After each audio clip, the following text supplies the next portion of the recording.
Hey there, welcome back to Flat Tire Farm. This video is going to start a 3-video series about goat's milk and cream separating. In this video, we're going to look at the assembly of the cream separator and also how to cream separate. In the next 2 videos, we'll look at how to make farm cheese and how to make butter from the things that we separate. Now, I'll make sure to put chapters in this video so that if you don't want to watch the assembly, you can go right to the cream separating.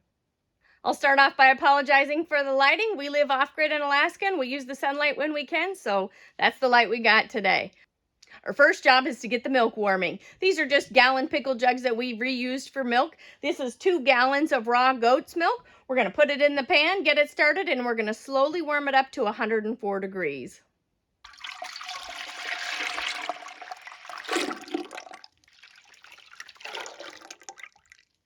Okay, I have this pot on low or medium low. It's a 3/4 inch steel bottom pot because I don't want this milk to scorch at the bottom, and it'll heat up slowly. I will show you what happens when you forget that you are heating up milk on the stove.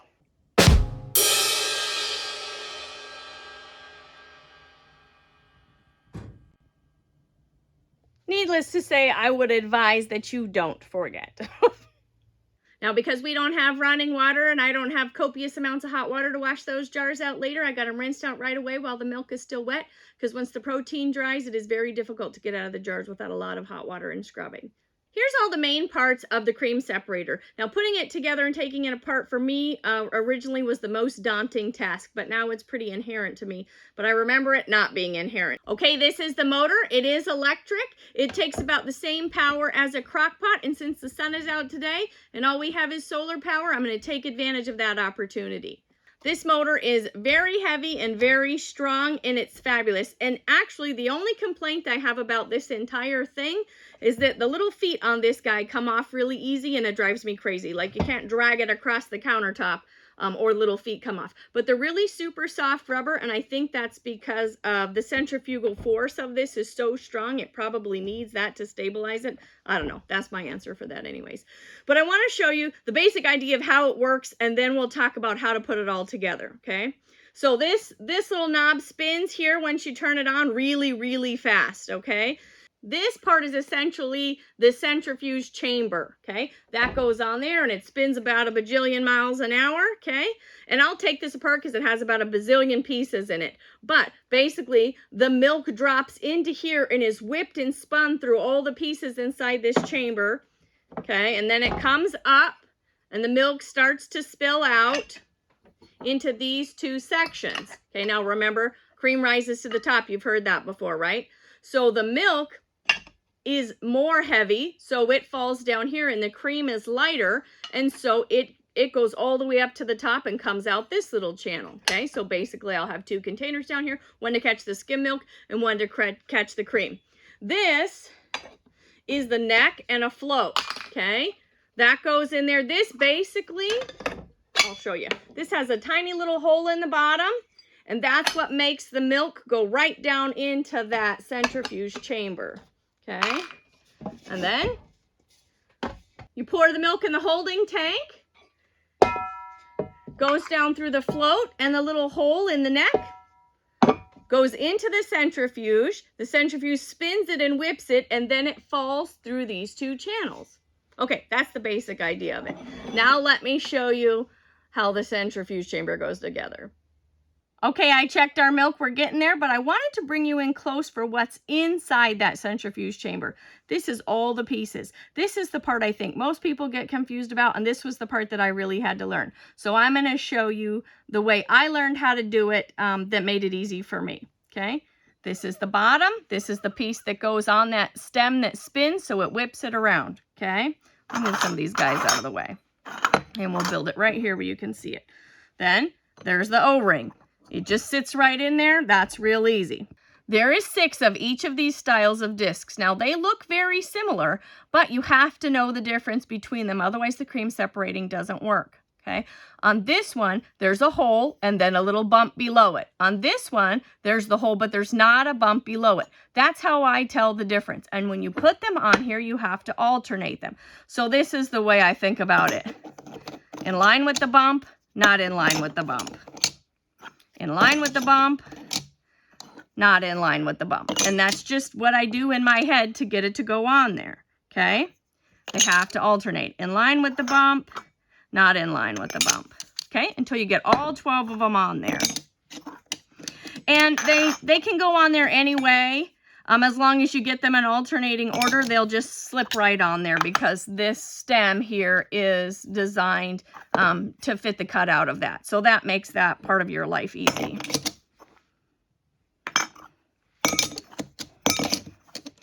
Doesn't matter which one you start with. You just have to alternate. Okay, so we got that all on there. Now we're getting ready to put the top on. Okay, so to assemble the top, this would be the top, but this little plastic piece has to go inside it. And inside this, I'll show you two different ways, okay? Right here, you can see there's a little channel, okay? I'll show you on this side too. There's a little channel there, a little notch, a little cutout, okay? And on this plastic piece, there's your little bump. Okay, you got to get that little bump to line up with that little channel, okay? You got to get it straight on too. This can't be tilted when you put it in there. It just won't go in. Okay, so I'm doing my best and show you what I'm doing while I'm doing it. Okay, there we go. Now it's in there. Okay, we have our bottom with the O-ring. All 12 discs are on there alternated. We have our top put together. Now we put it on there. Okay, now there's two little arrows. Okay, there's one. I'll move it so you can see it in the light there. And then there's one on the bottom too. Okay, those need to get lined up. So you just turn it till they line up. Okay, and they point at one another. Now we put this little nut on here. Okay. And this little key tightens it down. You don't want to tighten it down too tight. It just needs to be on there secure. Because remember, this thing's going to whip around about a bajillion miles an hour. There is a way to adjust for more or less cream on this. There's a little hole there, you can see it, and at the end of our key there's this little spire and it goes in there and you can just turn it one way or the other. I don't mess with the adjustment much, it's exactly where I want it to be. Okay, now that we got the centrifuge chamber put together, that was the hard part, the rest is easy. There's no screws or anything to strap all this down. This is just machine fitted, so you just press it together, okay? So that just sits on there. Now we put the two spouts on. This one is for the skim milk, and this one is for the cream. To me, they look almost identical. So the way that I remember them is that I'm probably going to get more skim milk than I am cream out of the deal, and so cream has the skinnier, narrower spout. So, and cream rises to the top. So cream is the skinnier one, and it goes on the top. So I put the skim milk one on, and when I put them on, I think about, okay, where am I going to put my containers at for this deal? Okay, and you press it down. So each one of these spouts is going to have to go into a different container, so I'm not going to stick them like that. Okay, they would need to be apart from one another so that I have room on my table to organize all my bowls and such, okay? And just press it on there. All right, now the neck goes on, ba-ba, it just gets pressed on there. The float goes on there. Okay, now for the holding tank. And I'll tell you that this for sure will hold 3 gallons of milk because I usually do a 3-gallon batch, but almost up to 4. And this little rim here just sits right inside here, and that's what keeps it balanced. I know it doesn't seem like it, and it seems kind of scary, but I haven't had a milk explosion yet, so that's pretty good. All right, here's our little milk tank here. Okay, inside our milk tank, there's a plastic collar and it has a little channel in it, okay? The channel is lined up with this little notch. See the notch there? Okay. And this thing is like the milk stopper. Okay, it has a little hole in it. It's hollow at the bottom, so that when the channel is lined up with the hole, the milk goes down and into the machine, okay? And when the hole is not lined up with the channel, the milk cannot go down. Now, it still drips, but it's not enough to worry about, okay? So then what is this notch for? Well, when I fill this with 3 gallons of milk, how will I know whether the hole is lined up or not? That's what this little thing's for. It has a little pointy end. The pointy end is also lined up with the little hole. So if you want there to be a lot of milk to come through, you point your pointy end to the notch. And if you want the milk to stop, you turn your pointy end away from the notch. That's the fanciness of it. All right, our milk is a little warm. It's 108. Remember, if you're using a thick bottom pot like me, when you turn the stove off, it still stays warm on the bottom for a while, so it actually heats up the milk a couple of degrees. So When I remember and I'm paying really good attention, I'll turn it off at like 100 or 101 degrees and let it sit while I'm getting everything set up. But we just wait for it to cool down 4 degrees, no big deal. Okay, we're almost ready for cream separating, but here's the setup.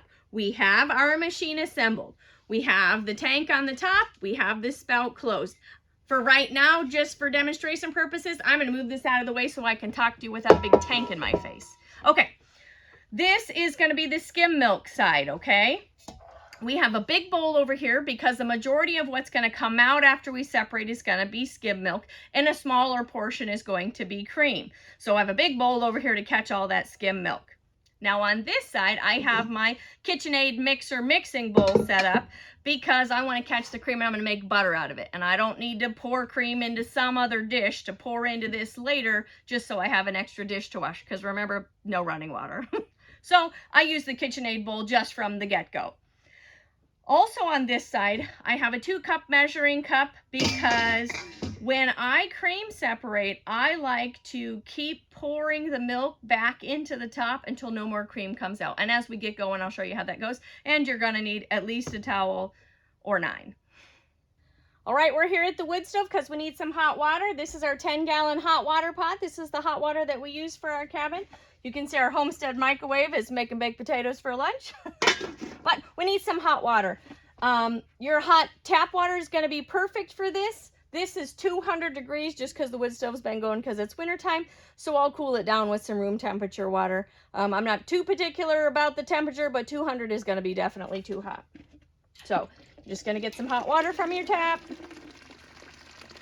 Maybe 4 cups. Okay? However much that is, okay?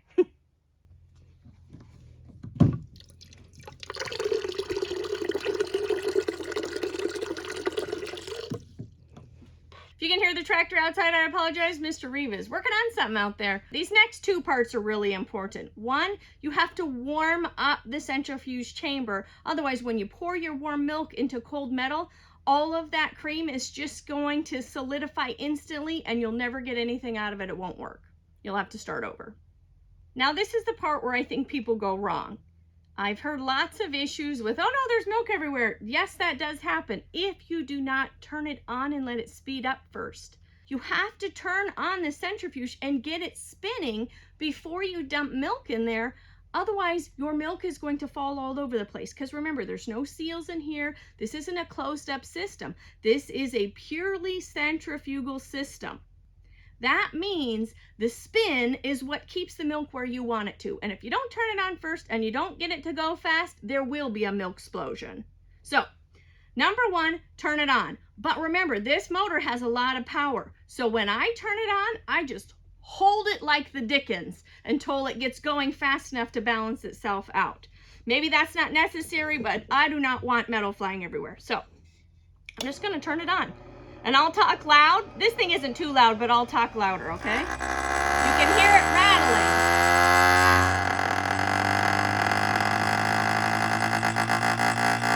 There it goes. It's going to level out.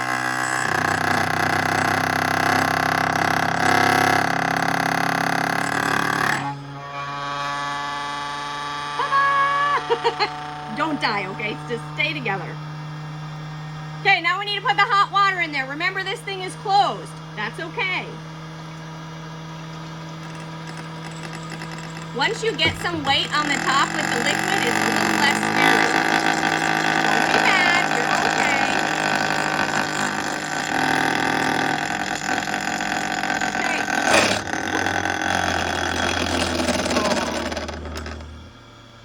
okay. Okay, that's what happens when you don't let it warm up enough. You get liquid everywhere. Dang it!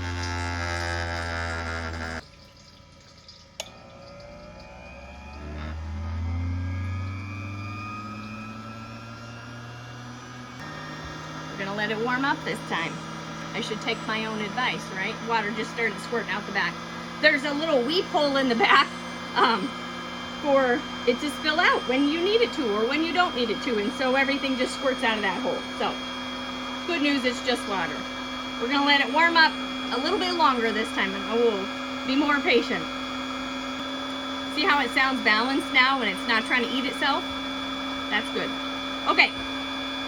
Try again. Hot water through. Let's see. There we go. It slows down the centrifuge when you add the water, right? Because now there's friction in there. It has to work harder to spin that liquid when before it was just spinning air and spinning itself. So that's why you gotta wait. We're warming up the chamber. That's great. In general, not much comes out of this cream side right now. But I want to get rid of the water in these bowls because my skim milk and my cream are going to go in here. If I wanted to go really fast, I just take the stopper out and be done with the deal. There we go. And if there's a little bit of water left in it, it doesn't really matter because it'll all end up in the skim side anyways. Okay, now we're ready for milk. If you have a helper, this is a great time to use a helper to just hold things steady while you pour the milk in. But I've done this enough by myself that, well, I'm brave enough to make my own disasters, I guess. I'm gonna put the stopper in it gently because remember, the centrifugal force is what's keeping this thing stable together and on my table. Okay, our milk has cooled. Wish me luck. Oh, good.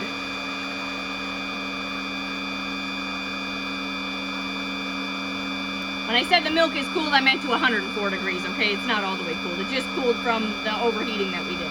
Okay, so once you get the milk in there and this is weighing itself down, then it's way more safe and you don't have to worry about it all falling apart. Although it has never fallen apart on me, I just worry about that, I guess. Okay, so now I'm gonna turn the pointy part to my notch. Let me bring you closer, I'll show you the magic. Look it, fancy. You can see how this is like flippity floppity liquidy milk and this side is nice thick cream. Cool, huh? All right, now remember what I said about this is most stable when it's weighted down by the milk. So what I'm going to do now before this all runs out is I'm going to take this skim and put it back in here.